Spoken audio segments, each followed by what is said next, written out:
Hello, hello, welcome to Front-End Strats. We're going to be going over a recipe on how to create an on-scroll opacity and moving up motion using the intersection observer. This is going to be pretty quick and dirty, so if you want any more details, you can check out the MDN, which gives a lot of those details. If you like this, please like and subscribe. We'll be best friends. We'll hang out all the time or never, whatever you want. Okay, cool. Let's jump in. So we have a boilerplate set up with a fade-in div and some CSS. We're going to add a few more of these fade-in divs here. Cool. And the only thing to note in our HTML really is we have this class fade-in, which we're going to be using in our CSS and JavaScript. You can name it whatever you want, but yeah. So now in our CSS, what we're going to do is under our boilerplate, we're just going to give this an opacity of 0.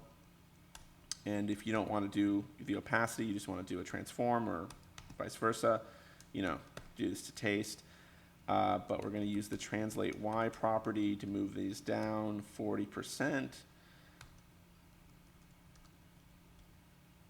And then we're going to add a transition property. And we're going to use the shorthand here. So we grab both the opacity and the transform properties, but you can do whatever you want. We have a 1 second on that. We could probably make it shorter, but for this we'll do that. And then we'll give it an ease out. And, we put this on the body. It needs to go on the fade in. Okay, so yeah, that should be under the fade in class. And then we're going to create this active class selector, and we're going to add a little CSS there. And we're going to basically kind of set this to the default where it was. So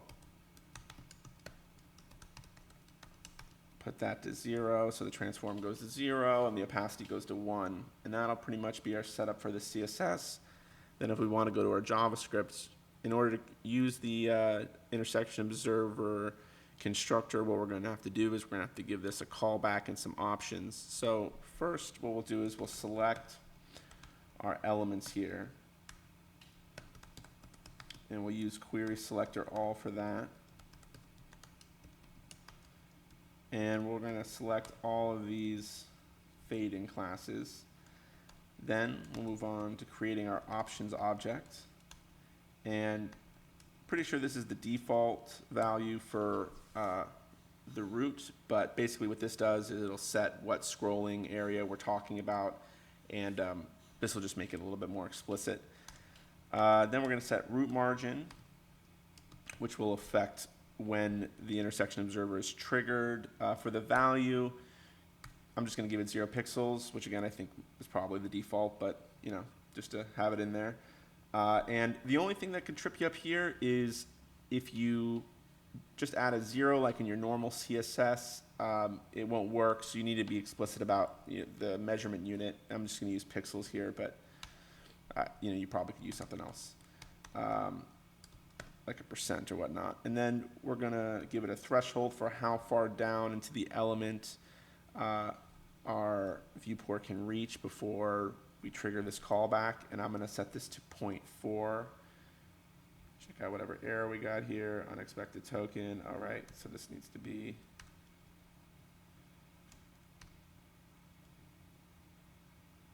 no, okay. Weird. All right, so now we're going to create our callback. And our callback is going to get past this entries array. And for each div that we register, or each element we register, we're going to have an entry object.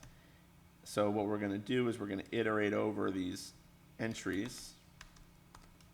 We're going to check if the entry is intersecting. And if it is, we're going to do what we want to do. And in this case is add a class. Very exciting, very cool. So we're going to create a condition here, and we're going to say if the entry is intersecting,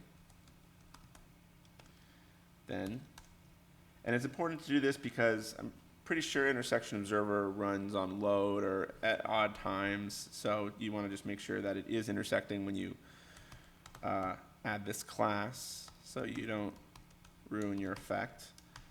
So now we're going to use the class list add method to add the class active. And you can do 2 of these if you're cool, but that won't work, but you'll feel pretty cool about it. So now that we have our options and our callback, what we're going to have to do is we're ready to create our observer. So we're going to use our intersection observer, which we get for free, and we're going to pass it our callback and our options. Then we need to register which elements we are observing. So what we'll do is we'll iterate over our elements array. And for each of these, we're going to tell our observer to observe, observer.observe, and we'll give it the element. And now, do we have an error? Unexpected string.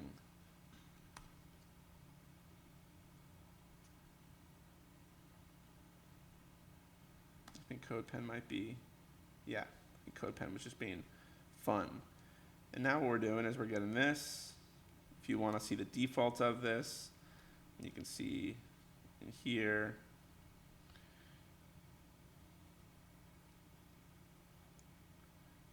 We're having these active classes applied, and voila. Cool. So if you have any questions, please leave them below. I'll try to answer any that come up, and like and subscribe if this helps you. And again, you know, best friends offers always available. And yeah, try to tell some more about these. All right, have a good one. Bye.